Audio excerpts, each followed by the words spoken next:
Por que você tá brava, Manu? Me conte por que você tá brava. Eu tô brava. Te dá com medo. Mas por que você tá brava? O que aconteceu?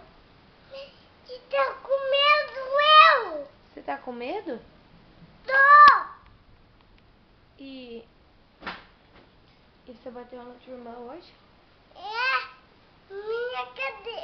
Na minha caneta e brinca na boca. Ah, é? É. E o que mais?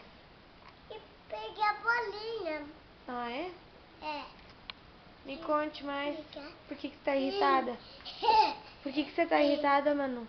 Tô irritada. Mas o que te fizeram? O tatu sim.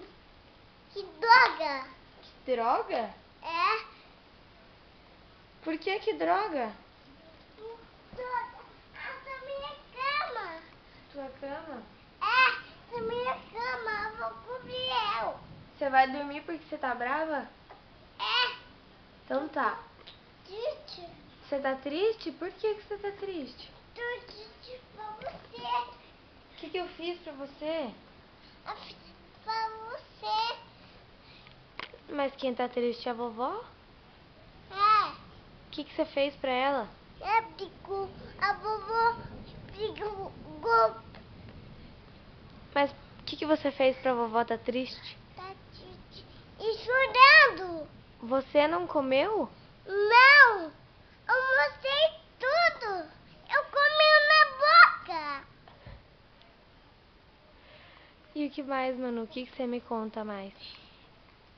Eu te peguei agora. Ah, é? É. E cadê tua irmã?